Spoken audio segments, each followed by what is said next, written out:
Okay, good morning everybody. और join होने के बाद बेटा अपने ऑडियोज जो है उनको ऑफ कर लेना।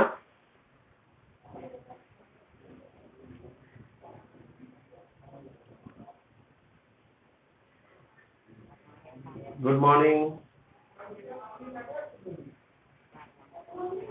Okay, good morning everybody. Okay okay बेटा, चलो लेट्स स्टार्ट करते हैं अपन। देखिए, in previous video we discussed about the acid and base. हमने एसिड बेस के बारे में थोड़ा सा डिस्कस किया था, इंडिकेटर्स के बारे में डिस्कस किया था। And actually we told that indicators are the substance by which we can differentiate between acid and base, या indicators are the substance which shows different reactions और डिफरेंट प्रॉपर्टी विद एसिड और base. ऐसे substance जो acid और base के साथ different behaviour show करते हैं, और उनकी हेल्प से आप एसिड को और बेस को आइडेंटिफाई कर पाते हैं कि ये एसिड है और ये हमारे पास में बेस है। उन सब्सटेंस को हम इंडिकेटर कह रहे थे। और इंडिकेटर में जो हमने सब्सटेंस पढ़े थे, एक हमने पढ़ा था लिटमस, सेकंड हमने जो देखा था दैट इज जैसे टर्मरिक, ठीक है, फिनोक्सिसिलिन, मिथाइल ऑरेंज, ठीक है। और इसके अलावा वी हैव सो मेनी मतलब indicators which can be used to identify acid and base, ठीक है।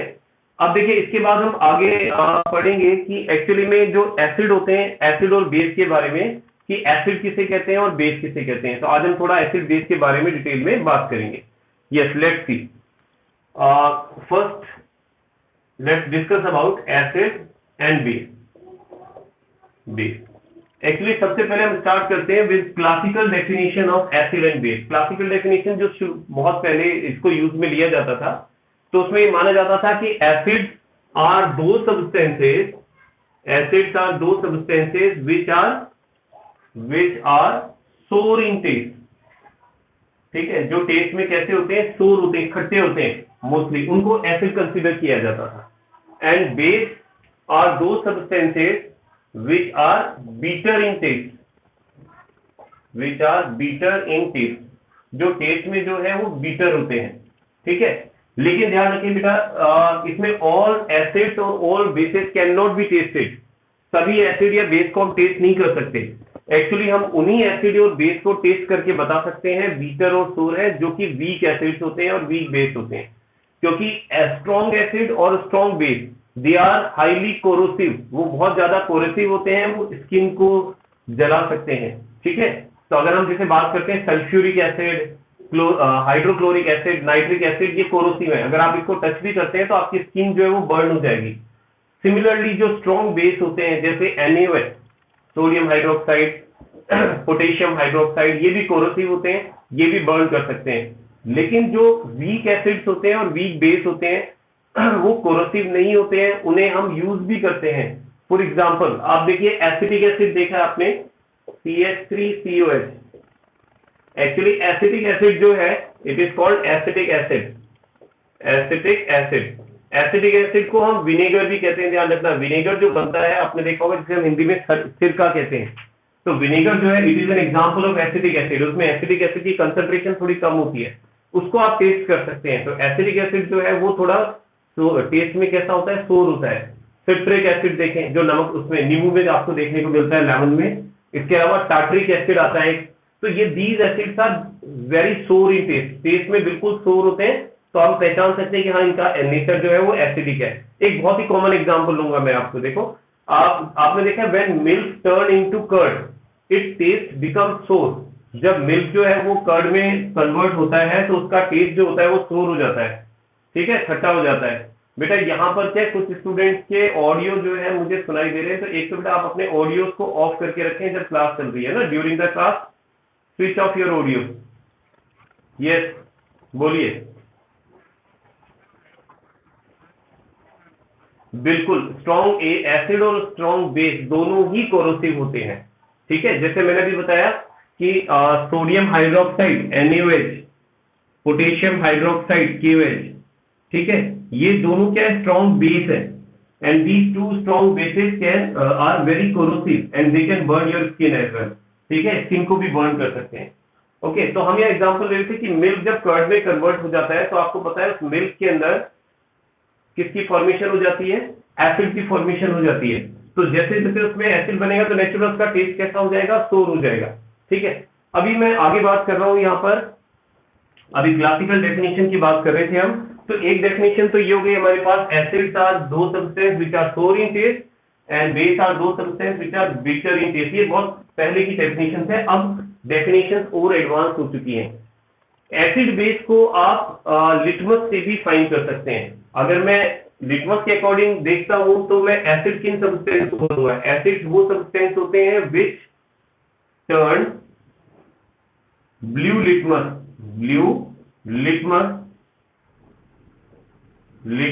इनटू रेड, जो ब्लू लिटमस को रेड में कन्वर्ट कर देते हैं उन्हें हम एसिड कहते हैं। सिमिलरली अगर हम बेस की बात करते हैं, बेस तो ये वो सब्सटेंस होते हैं विच turn red litmus into blue, जो रेड लिटमस को ब्लू में कन्वर्ट कर देते हैं। ठीक है, ये सेकंड डेफिनेशन हो गई इसकी एसिड बेस की। और थर्ड जो फाइनली मोस्ट एक्सेप्टेबल जो डेफिनेशन है, जो सबसे ज्यादा हम लोग जब एसिड बेस की बात करते हैं हायर क्लासेस के अंदर, तो इस डेफिनेशन को हम सबसे ज्यादा यूज में लेते हैं। और ये डेफिनेशन क्या है कि एसिड्स किन्हें कहते हैं, acids are the substances which releases H+ ion in water, जो वाटर के अंदर H+ आयन को रिलीज करने की टेंडेंसी रखते हैं। सिमिलरली बेस की अगर हम बात करते हैं तो base are the, just a minute, bases are the substances which release OH- ion H+ ion in water, और यहां आ जाएगा OH- ion in water. Okay, just a minute, yes. अब पूछिए बेटा, कौन पूछ रहे थे?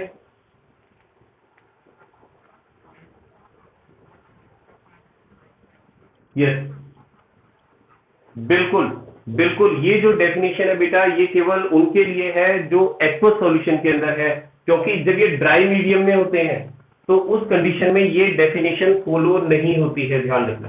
ठीक है ना, this definition can be followed only aqueous solution, with aqueous solution. Okay, तो अभी हमारे जो 10th स्टैंडर्ड के अंदर वैसे एक डेफिनेशन और होती है जो हम इलेक्ट्रॉन के बेसिस पर एसिड बेस को डिफाइन करते हैं, जहां हम कहते हैं कि ऐसे सब्सटेंस जो इलेक्ट्रॉन डोनेट कर सकते हैं, ठीक है, इलेक्ट्रॉन डोनर होते हैं, उन्हें हम बेस कहते हैं, और जो एक्सेप्टर होते हैं उन्हें हम एसिड कहते हैं। लेकिन वो 10th के उसमें आपके सिलेबस में नहीं है, तो we are not going to cover that. ठीक है, तो we will discuss only these 3 types of definition. तो इसमें ये तो ऑर्थोडॉक्स है, ये आपको बस पता होना चाहिए, इसलिए मैंने बता दिया है। बाकी जो मेन आपको ध्यान रखना है, जो आगे हम पढ़ने वाले हैं, ठीक है, आगे जो हम पढ़ने वाले हैं वो इसके अकॉर्डिंग पढ़ने वाले हैं कि acid are the substances which releases H+ ion in water and base are those substances which releases OH- in water। इसको हमें ध्यान रखना है। ठीक है, अभी देखिए इनके बेस पर, इस डेफिनेशन के बेस पर अब मैं एसिड और बेस को क्लासिफाई कर रहा हूं। तो इसको एक बार रफ कर देता हूं मैं, और उसके बाद मैं इन्हें दो पार्ट में डिवाइड कर रहा हूं, एसिड को भी और फिर बेस को भी। Let's see, if we talk about acid, अगर हम एसिड की बात करते हैं, if we talk about acid, acid can be divided into two parts. One of them is strong acid, and second one is weak acid. Can anyone tell me how can we differentiate between strong acid and weak acid? आप में से कोई बता सकता है बेटा, strong acid और weak acid को हम डिफरेंशिएट कैसे करें कि ये स्ट्रॉन्ग एसिड है और ये वीक एसिड है? Yes, yes, one of the method is pH scale. Okay, one of the method is pH scale, but before using pH scale, ठीक है, अभी मैंने क्योंकि पीएच के बारे में नहीं बताया। यस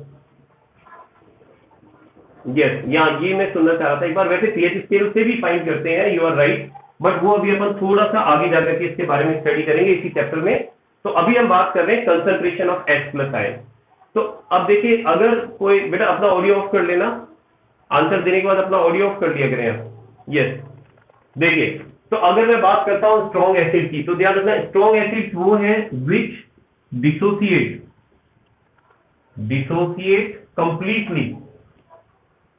completely इन वाटर, जो वाटर में कंप्लीटली डिसोसिएट हो जाते हैं and give large number of H plus ion, ठीक है, H plus ion large number में देते हैं, या फिर हम कहें कि H प्लस आयन कंसंट्रेशन जो है, कंसंट्रेशन वो क्या होती है, जिसमें हाई होती है। अगर H प्लस आयन की कंसंट्रेशन हाई है तो ऐसे एसिड्स को अपन क्या बोलेंगे, स्ट्रॉन्ग एसिड। अब ऐसे कौन कौन से एसिड्स हैं देखिए जो स्ट्रॉन्ग की कैटेगरी में हम रखते हैं। तो one of them is HCl, hydrochloric acid, second nitric acid, third H2SO4। अभी हम ये तीन एसिड्स को अच्छी तरह से याद रख लें, ठीक है। इसको मैं नाम बोल देता हूं। जो फर्स्ट है आपके पास, ये है hydrochloric acid, this is hydrochloric acid. Second is nitric acid and third is sulphuric acid, sulphuric acid. तो इनको बहुत अच्छी तरह से आपको याद रखना है, ठीक है। All these three acids are strong acid, ये सारे तीनों एसिड जो है स्ट्रॉन्ग है, and except these three acids all acids are weak. इनके अलावा जो भी एसिड्स हम देखेंगे वो सारे वीक की कैटेगरी में आएंगे। तो वीक के लिए हम कह सकते हैं कि वीक एसिड्स कौन से होंगे, वीक एसिड्स वो होते हैं विच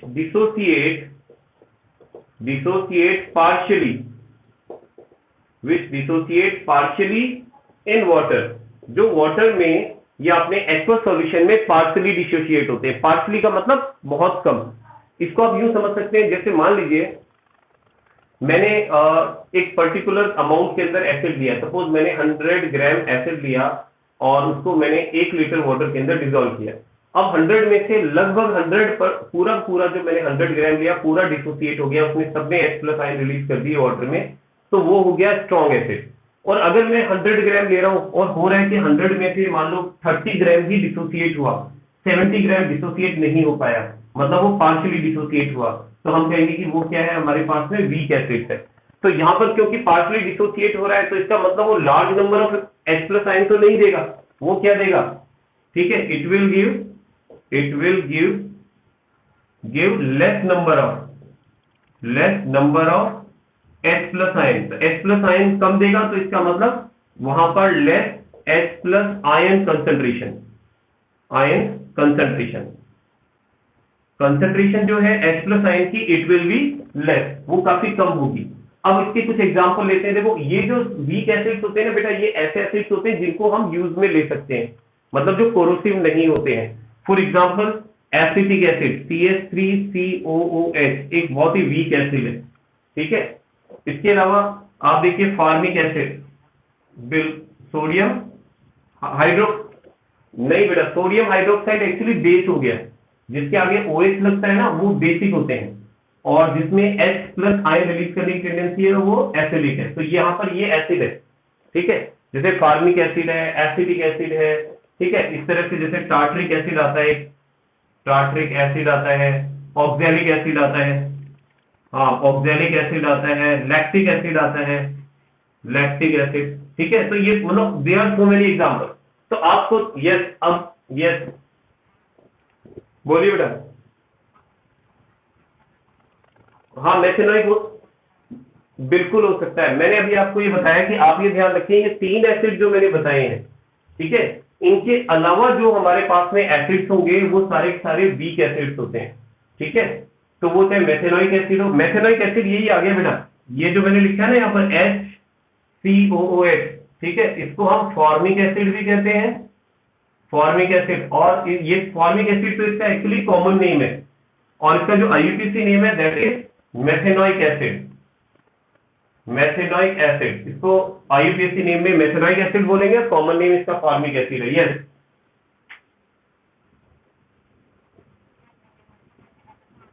बेटा, यूनिवर्सल इंडिकेटर पर मैं आ रहा हूं। एक्चुअली अभी तक मैंने जो आपको बताया उसमें बताया एसिड बेस को डिफरेंशिएट करने के लिए हम लोग क्या क्या काम में लेते हैं। लेकिन अब अगर मुझे ये पता लगाना है कि एसिड जो है या बेस जो है उसकी स्ट्रेंथ कितनी है, कि स्ट्रॉन्ग एसिड है या कि वीक एसिड है, वो हम यूनिवर्सल इंडिकेटर से फाइंड करते हैं। एक्चुअली यूनिवर्सल इंडिकेटर क्या होता है हमारे पास में, एक, हाँ वो सुन लो बेटा मेरी बात एक बार ध्यान से। तो डिफरेंट जो इंडिकेटर्स होते हैं उनको मिक्स करके एक सॉल्यूशन बनाया जाता है, केमिकल बनाया जाता है, जिसे हम यूनिवर्सल इंडिकेटर कहते हैं। और इसमें क्या होता है, उस यूनिवर्सल इंडिकेटर के साथ में ये जो एसिड्स होते हैं वो अलग अलग कलर देते हैं। जो वीक एसिड होता है उसका कलर जो होता है वो लाइट होता है। जैसे हमने अभी ये पढ़ा था कि जो एसिड्स होते हैं वो सब्सटेंस होते हैं जो ब्लू को रेड में कन्वर्ट कर देते हैं। तो अगर मान लो हम स्ट्रॉन्ग एसिड लेंगे और उसको यूनिवर्सल इंडिकेटर में देखेंगे, एक्चुअली यूनिवर्सल इंडिकेटर को अपन ना इस तरह से स्ट्रिप से शो करते हैं, तो जो न्यूट्रल होता है ना वो तो बिल्कुल बीच में आएगा कलर, ठीक है, न्यूट्रल बिल्कुल सेंटर में आएगा। और जो यहां पर अपन देखते हैं जो स्ट्रॉन्ग एसिड, मतलब इसमें डिफरेंट डिफरेंट स्ट्रिप्स बनी होती है, या स्ट्रिप्स बनी होती है, ठीक है। एक तरफ तो आपके पास में एसिडिक आ जाएगा, एक तरफ आ जाएगा बेसिक। तो बिल्कुल जो स्ट्रॉन्ग एसिड होगा उसका कलर सबसे ज्यादा क्या होगा, डार्क होगा यहाँ पर, ठीक है। बेसिक का सबसे ज्यादा डार्क होगा, फिर यह कलर लाइट होता चला जाएगा, ठीक है। इसमें अगर मान लो हमें बिल्कुल ही रेड दिखाई दे रहा है कलर, ठीक है, एकदम रेड हो गया है, अगर हमने सब्सटेंस को इंडिकेटर में डाला, यूनिवर्सल इंडिकेटर में, और वो रेड कलर शो कर रहा है, तो हम कहेंगे कि वो स्ट्रॉन्ग एसिड है, ठीक है। इसी तरह से वो अगर ब्लू कलर शो कर रहा है, blue, dark blue colour show कर रहा है, तो हम कहेंगे कि वो कैसा हो गया, बेसिक हो गया। इसके बारे में हम बात करेंगे वैसे, ठीक है। लेकिन अभी तो आप ये समझ लें कि यूनिवर्सल इंडिकेटर का काम होता है स्ट्रॉन्ग, मतलब किसी भी एसिड की स्ट्रेंथ को फाइंड करना कि वो कितना स्ट्रॉन्ग है। तो जैसे जैसे कलर की इंटेंसिटी बढ़ती जाती है तो उस एसिड की स्ट्रेंथ भी बढ़ती जाती है।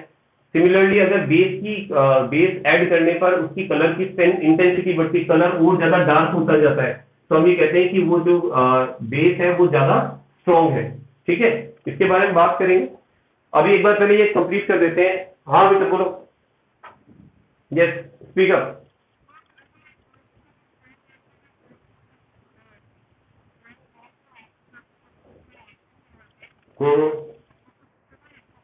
बेटा ये जो रिएक्शन आप बता रहे हो ना, इसे हम न्यूट्रलाइजेशन रिएक्शन कहते हैं। जब आप स्ट्रॉन्ग एसिड और स्ट्रॉन्ग बेस को आपस में मिक्स करते हैं तो उसमें हीट इवॉल्व होती है, हीट बाहर निकलती है, इसलिए वो रिएक्शन एक्सोथर्मिक होती है, ठीक है ना। वो रिएक्शन एक्सोथर्मिक होगी, उसमें हीट इवॉल्व होगी। लेकिन आप थोड़ा पेशेंस रखें, ये सारे टॉपिक्स अपन कवर करेंगे ना, अभी टाइम जैसे जैसे आगे बढ़ रहे हो टॉपिक आते जाएंगे, ठीक है। Yes,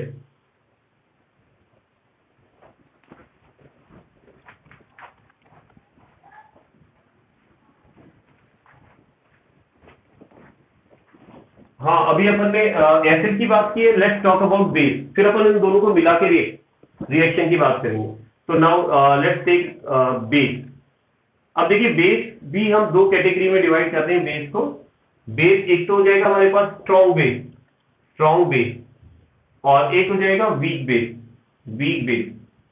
If we are talking about strong base, so we can say that strong base are those base या those substance which releases greater number of OH minus ion in its aqueous solution, जो अपने aqueous solution में dissociate होकर के greater number of OH minus ions देते हैं। Definition same उसी के अकॉर्डिंग चलेगी, ठीक है ना। एक तो आ जाएगा which डिसोसिएट कंप्लीटली, जो कंप्लीटली डिसोसिएट होते हैं, ठीक है, या फिर जो which gives greater number of OH minus ion. अच्छा यहाँ इन वाटर और ऐड कर देते हैं ना, वाटर में डिसोसिएट होते हैं और greater number of OH minus ion देते हैं, उन्हें हम स्ट्रॉन्ग बेस कहते हैं। फॉर एग्जांपल जैसे NaOH है, KOH है। अभी आप इन दो को अच्छी तरह से ध्यान रखें 10th के स्टैंडर्ड से, कि जैसे सोडियम हाइड्रोक्साइड और पोटेशियम हाइड्रोक्साइड, ये दोनों ही हाइड्रोक्साइड जो है वो स्ट्रॉन्ग बेस है।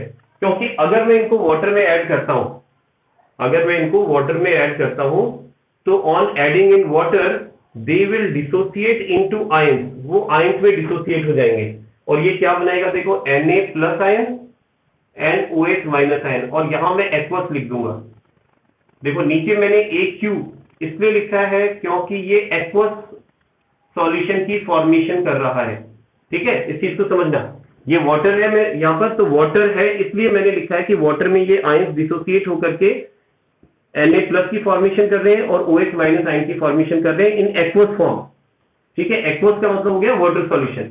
तो ये क्योंकि दोनों ही OH माइनस आयन रिलीज कर सकते हैं, तो इनका अगर सॉल्यूशन चेक करेंगे तो उसमें हमें OH माइनस आयन मिलेंगे in greater number. So that's why they are strong base, इसलिए ये बेस कैसे हैं, स्ट्रॉन्ग है। और अगर हम वीक बेस की बात करते हैं तो वीक बेस वो हो गए विच डिसोसिएट पार्शियली, जो पार्शियली डिसोसिएट होते हैं, पार्शियली का मतलब बहुत कम, इनकम्प्लीट डिसोसिएट होते हैं, कंप्लीटली डिसोसिएट नहीं होते हैं, ठीक है। नेक्स्ट है जो which gives less number of OH minus ion, ठीक है, जो less number of OH minus ion release करे।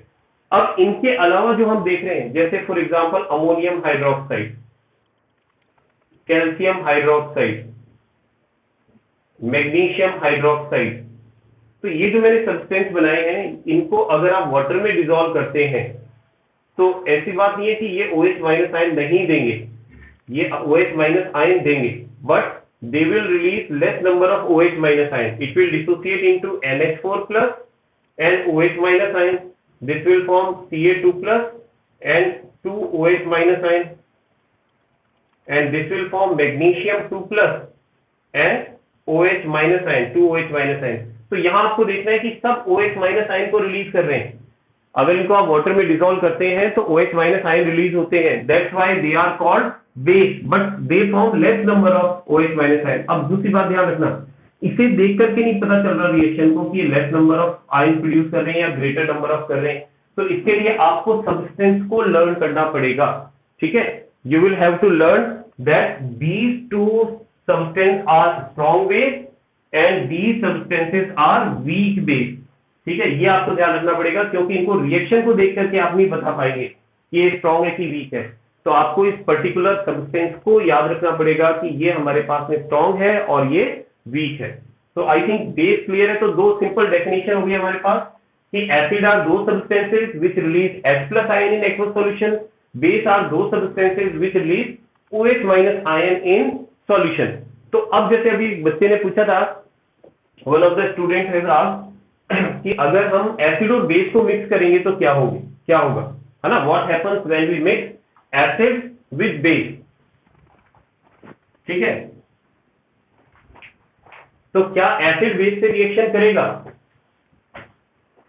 अब किसी स्टूडेंट ने कहा कि एसिड बेस से रिएक्शन क्यों करेगा, why acid react with base, है ना। तो one of the student, when I ask this question to a student, तो one of the student sarcastically give an answer कि सर एसिड बेस से reaction इसलिए करता है क्योंकि एसिड को बेस पसंद है ना। तो समटाइम इट हैपेंस। तो यहाँ पर वैसे रीजन ये नहीं है कि एसिड को बेस पसंद है, एक्चुअली रिएक्शन इसलिए करता है। यस, सुनना बेटा ध्यान से। तो ऐसा इसलिए होता है, व्हाई इट हैपेंस, कि एसिड जो है वो H प्लस आयन रिलीज करता है, ठीक है, और बेस जो है वो OH माइनस आयन रिलीज करता है। और जब H प्लस और OH माइनस आयन रिलीज हो रहे हैं तो we know that combining with themselves they can form H2O water. देखते हैं, तो हम एक रिएक्शन की बात कर रहे हैं, वो है न्यूट्रलाइजेशन रिएक्शन। तो देखिए न्यूट्रलाइजेशन रिएक्शन में हम लेते हैं NaOH which is strong base. इसका एक्वस सॉल्यूशन लेना पड़ेगा, ध्यान रखना, ड्राई कभी भी रिएक्शन नहीं करता है। सॉलिड फॉर्म में अगर आप किसी रिएक्टेंट को रिएक्शन कराएंगे, they will not react, because solid reaction कर ही नहीं सकते, उसमें आयंस फ्री नहीं होते। सिमिलरली फिर आप लेंगे HCl। यस, हाँ बेटा कुछ बोल रहे हैं क्या? हाँ बोलिए, स्क्रीन नहीं आ रही है, एक सेकेंड, कभी कभी हो जाता है ऐसा, कभी कर देते हैं अपन कुछ। हाँ नहीं, वो टेक्निकल प्रॉब्लम आ जाती है। अब आ गई बेटा? हाँ देखा, वो एक्चुअली मैंने कुछ नहीं किया, मैंने बस आपका मेरा जो वीडियो है उसको एक बार ऑफ करके ऑन कर दिया, फिर हो जाता है कई बार नेटवर्क का इश्यू हो जाता है। चलिए देखते हैं। तो यहाँ पर हमने बेस को एसिड से रिएक्शन कराना है। तो बेस को जब हम एसिड से रिएक्शन कराते हैं तो आप देखिए, हमें पता है कि इसके पास दो आयंस हैं, it will form two ions, Na plus ion and OH minus ion, और ये एसिड है, it will form H plus ion and Cl minus ion. अब हमें क्या करना है, हमें कुछ बहुत इजीली दिख रहा है इसमें कि पॉजिटिव आयन नेगेटिव आयन के साथ रिएक्शन करेगा, ठीक है, this is positive and this is negative, और ये इसका नेगेटिव, ये पॉजिटिव से रिएक्शन करेगा। तो we can easily conclude what will be the product. तो एक तो बनेगा आपके पास NaCl और एक बनेगा आपके पास H2O। तो NaCl जो बना है इसको हम सॉल्ट कहते हैं, ध्यान रखना। एसिड और बेस की रिएक्शन से जो कंपाउंड बनता है दैट इज कॉल्ड सोल्ट, उसको सॉल्ट कहा जाता है, और ये वाटर साथ में बन गया है।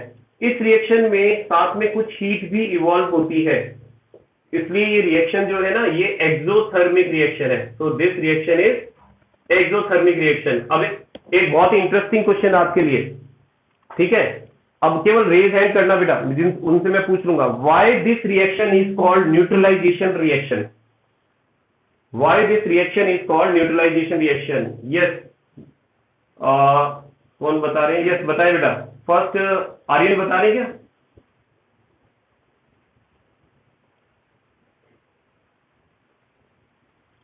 Just a minute, just a minute. Let me check. Yes, Akshat Vijay.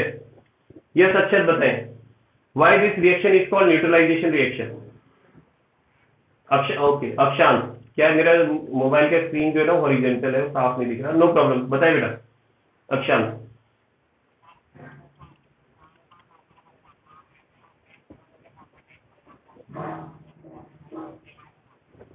Yes, very good. It's correct.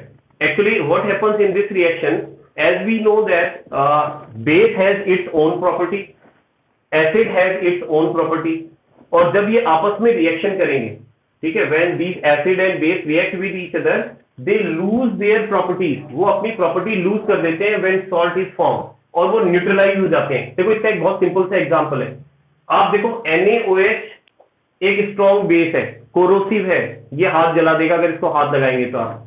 Similarly HCl भी स्ट्रॉन्ग एसिड है, इट कैन बर्न आल्सो, ये भी बर्न कर सकता है। अब इनसे बनने वाला सॉल्ट जो है वो है NaCl, और NaCl हम लोग देखो, NaCl कॉमन सॉल्ट होता है, जो नमक होता है उसको अपन NaCl बोलते हैं, और हम उसको खाने में यूज में लेते हैं। हम अगर ये कोरोसिव होता तो नेचुरल है कि हमारी टंग जो है वो जल जाती है, लेकिन इट डजंट हैपन, ऐसा होता नहीं है। तो इसका मतलब ये हुआ कि स्ट्रॉन्ग बेस ने भी अपनी प्रॉपर्टी लूज कर दी है, स्ट्रॉन्ग एसिड ने भी कर दी है। अब ये जो बना है ये न्यूट्रलाइज प्रोडक्ट है, ठीक है, क्योंकि इसमें Na प्लस और OH माइनस एक दूसरे को Na प्लस और Cl माइनस एक दूसरे को न्यूट्रलाइज कर रहे हैं। इसी वजह से इस रिएक्शन को हम क्या कह रहे हैं? Neutralization reaction. और न्यूट्रलाइजेशन रिएक्शन में ये चीज भी ध्यान रखनी है कि एनर्जी इवॉल्व होती है, हीट इवॉल्व होती है, ठीक है। चलिए अब थोड़ा सा और आगे चलते हैं हम, लेट्स मूव फॉरवर्ड। अब हम बात करते हैं पीएच स्केल के बारे में। ये बहुत इंपॉर्टेंट है, यहां से क्वेश्चन बनते हैं बेटा, ऑब्जेक्टिव टाइप क्वेश्चन खूब बनते हैं। और अगर आप कोई कंपटीशन एग्जाम देते हैं जो 10 तक के बेस का होता है, ठीक है, उन एग्जाम्स में भी पीएच स्केल से रिलेटेड क्वेश्चन पूछे जाते हैं। तो इसलिए इस टॉपिक को बहुत ही अच्छी तरह से अपन को समझना है, ठीक है। चलिए हम बात कर रहे हैं पीएच स्केल की। PH scale, what is pH scale? अगर हम पीएच स्केल को बोलें तो इसको डिफाइन करने का तरीका यह है कि pH scale is a scale which decide the strength या which determine the strength of acid and acid only, जो कि एसिड की स्ट्रेंथ को डिसाइड करता है। लेकिन अब इसमें टर्म आई है पीएच। अगर मुझे केवल पीएच को डिफाइन करना है तो पीएच के लिए एक सिंपल सी डेफिनेशन है, minus log x plus ion concentration. ये इस तरह से रिलेशन है, इसी से मैं इसकी डेफिनेशन को ड्राइव कर लूंगा, ठीक है, कि पीएच की जो वैल्यू होती है वो ध्यान रखना negative sign log x plus ion concentration के इक्वल होती है। वैसे लॉग जो है ना बेटा ये मैथमेटिकल टर्म है, मैथमेटिक्स में काफी काम में आती है, लेकिन अभी हमको we need not go in deep into the log, हमें लॉग के अंदर नहीं जाना है, हमें केवल इतना समझना है लॉग का अपने लिए क्या यूज है। हमारे पास जो क्वेश्चन आएंगे लॉग से रिलेटेड हम उसे कैसे सॉल्व करेंगे, ठीक है। तो पहले मैं इसकी डेफिनेशन की बात कर लेता हूं। तो पीएच हम किसे कह रहे हैं? देखो नेगेटिव और लॉग को हम बोलते हैं लॉगरिथम ऑफ, और ये जो मैंने ब्रैकेट में H प्लस को लिखा है ना बेटा, इसे हम बोलते हैं H प्लस आयन कंसंट्रेशन। अगर आप इस तरह के स्क्वायर ब्रैकेट के अंदर रखते हैं किसी भी वैल्यू को, तो वो उसकी कंसंट्रेशन को एक्सप्रेस करता है। तो हम ये कह रहे हैं negative logarithm of H plus ion concentration is called pH, is called pH. बेटा अभी मैंने कहा था कि आपका ऑडियो जो है उसको ऑफ रखें, ठीक है ना। आपके बैकग्राउंड की आवाज मुझे सुनाई दे रही है, मुझे क्या सभी बच्चों को सुनाई दे रही है, ठीक है। तो बेटा अपना ऑडियो जो है उसको ऑफ कर लें। मैं एक बार चेक कर लेता हूं, जिसका ऑडियो ऑफ नहीं है मैं ऑफ ही कर देता हूं उसको। Let me check.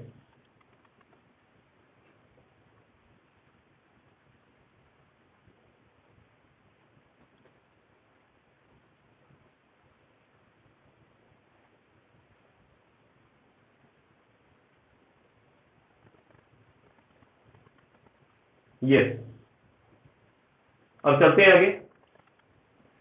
तो हम बात कर रहे थे कि negative logarithm of H plus ion concentration is called pH, यानी H प्लस आयन कंसेंट्रेशन के नेगेटिव लॉगरिथम को ही हम पीएच बोलते हैं। ठीक है, अब मेरी बात को ध्यान से समझना कि हम पीएच के बेस पर फाइंड करेंगे कि कौन सा सब्सटेंस एसिडिक है और कौन सा सब्सटेंस बेसिक है। ठीक है, तो आप देखिए एक्चुअली क्या होता है, यहां पर पहले मैं कुछ वैल्यूज लिख रहा हूं। जैसे मान लीजिए हमारे पास में एक H प्लस आयन की कंसेंट्रेशन है, तो एक तो है 14, दूसरी H प्लस आयन की कंसेंट्रेशन है वो है हमारे पास सपोज 9, एक है H प्लस आयन की कंसेंट्रेशन दैट इज 7, और फिर एक H प्लस आयन की कंसेंट्रेशन है दैट इज 4। ठीक है, यहाँ मैंने कुछ H प्लस आयन की कंसेंट्रेशन लिखी है, सॉरी इसको इसमें लिखो 10 की पावर में, 1 इंटू 10 रेज टू पावर 14 है। ठीक है, और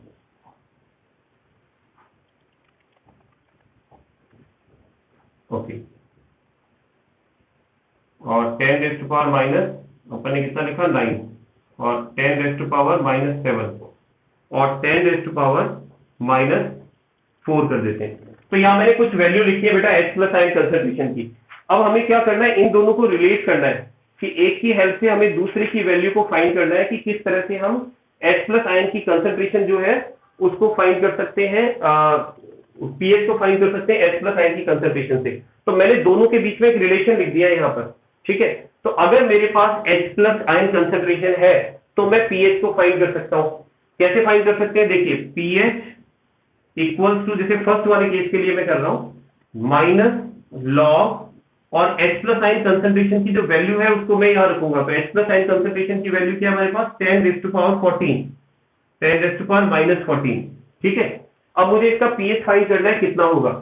अब गौर करना मेरी बात को कि अब इसमें क्या होता है, एक फॉर्मूला होता है बेटा लॉग का, और वो फॉर्मूला ये होता है कि जैसे मान लीजिए आपके पास log a raise to power n है, तो इसे हम इस तरह से लिख सकते हैं n log a। इसको इस तरह से लिखा जाता है। एक्चुअली ये फॉर्मूला लॉग के अंदर काम में आता है कि अगर आपके पास लॉग के बाद कोई वैल्यू में पावर n है तो आप n को आगे लेते हैं और उसके बाद log a लिखते हैं। तो सिमिलरली अगर इस फॉर्मूले से मैं इसे सॉल्व करता हूं तो pH इक्वल्स टू, आप देखो -14 को आप आगे लेंगे, ठीक है, और माइनस ऑलरेडी लगा भी हुआ है यहां पर, तो minus and then -14 and log 10। ठीक है, ये चीज ध्यान रखें। अब इसको अगर मैं सॉल्व करता हूं तो ये आगे आता है pH equals to 14 into log 10।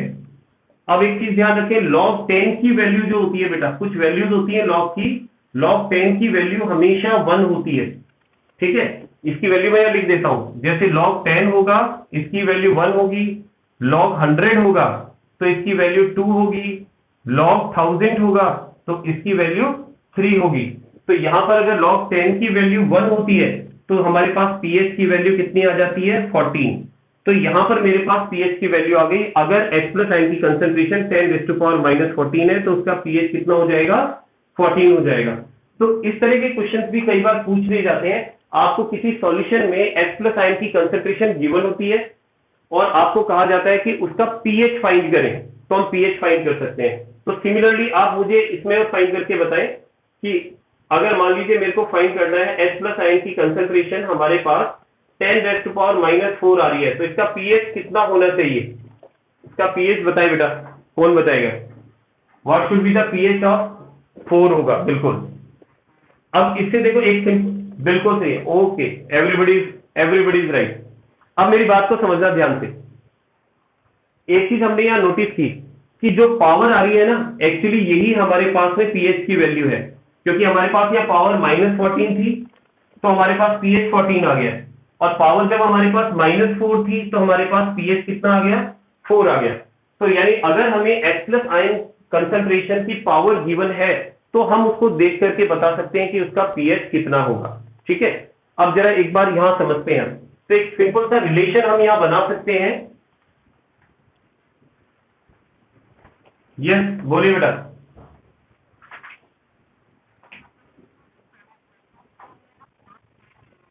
हम्म, बिल्कुल अभी बताता हूँ। देखिए एक्चुअली क्या होता है, 25 डिग्री सेल्सियस टेम्परेचर पर हमारे पास जो कोई भी एक्वस सॉल्यूशन जो होता है उसकी कंसंट्रेशन जो होती है ना बेटा, वो एसिड के लिए हमेशा कहां से कहां तक रेंज होती है उसकी, 10⁻⁻1 से लेकर के और 10⁻⁻14 के बीच में ही आती है। तो इसलिए हम लोग जो वैल्यू फाइंड करते हैं वो 10 की पावर में फाइंड कर लेते हैं।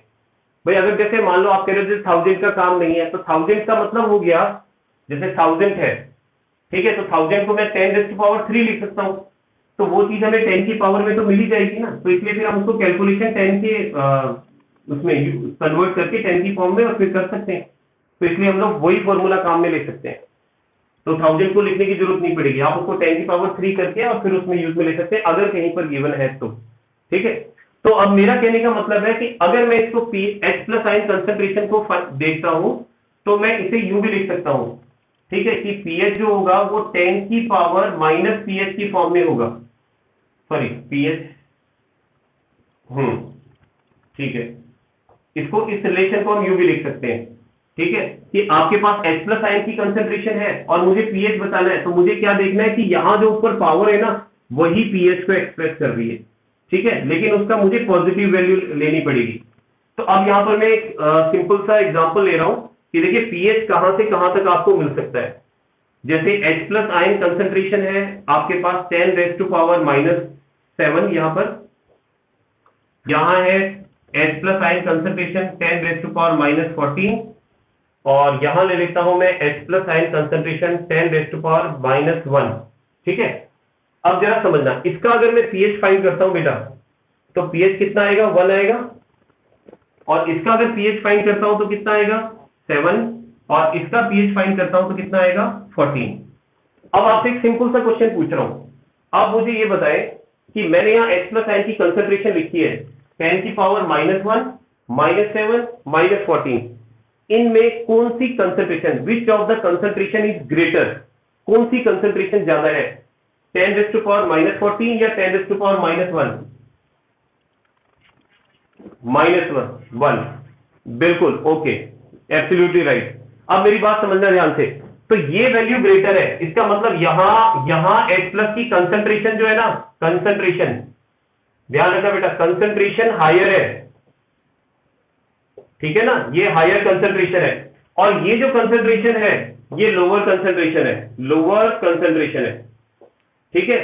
तो अब यहां पर समझना, जहां कंसंट्रेशन हायर होती है, हमने अभी यही तो पढ़ा है, जहां H प्लस की कंसंट्रेशन हायर होती है वो क्या होता है, एसिडिक होता है, और जहां कंसंट्रेशन H प्लस की सबसे कम होती है वो क्या होता है, लेस एसिडिक होता है, लेस एसिडिक, और लेस एसिडिक हो सकता है, और इसका उल्टा बोले तो क्या हो सकता है, बेसिक हो सकता है, वो ज्यादा बेसिक होगा।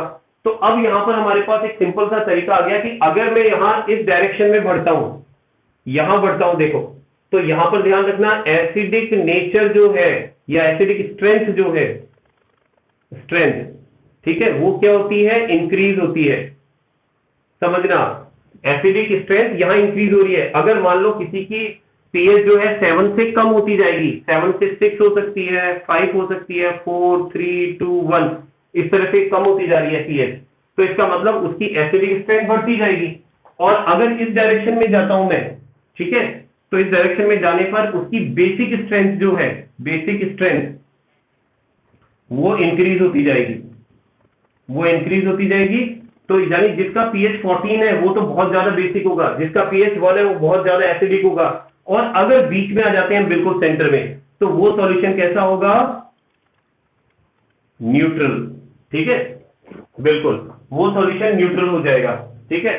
तो इसके बेस पर हम इजीली बता सकते हैं कि कोई भी सॉल्यूशन एसिडिक होगा या बेसिक होगा, ठीक है। तो एक सेकेंड, 11:05, चलो एक बार मैं वापस रिपीट कर देता हूं, एक बार सुन लेना।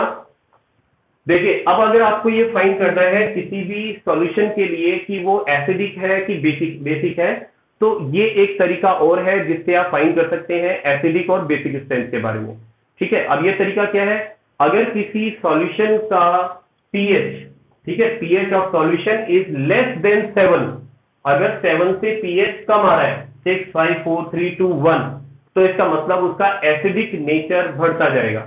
और अगर उसका pH 7 से बढ़ रहा है, ठीक है, 7 से 14 के बीच में आ रहा है, तो इसका मतलब बेसिक है, और जैसे जैसे इंक्रीज होगा 7, 8, 9, 10, 11, 12 ऐसे करके 14 तक, तो उसका बेसिक नेचर इंक्रीज हो जाएगा। तो ये चीज ध्यान रख लेना, ये इसमें से भी क्वेश्चन पूछे जाते हैं, objective type question, short question पूछे जाते हैं। ठीक है, तो आज का अपना टॉपिक बेटा अपन यहीं खत्म कर रहे हैं, इसको रिवाइज जरूर करें। ठीक है, और मैंने एक चीज और सुने, मैंने आपके बेटा उसमें असाइनमेंट के अंदर, यस, असाइनमेंट में मैंने एक वर्कशीट डाली है, उसको जरूर आप सॉल्व कर लेना। ठीक है, आज एक बार चेक कर लेना दोपहर या शाम तक, तो आपको वर्कशीट और मिल जाएगी, तो उसको सॉल्व करें। ठीक है, ओके, बाय, टेक केयर।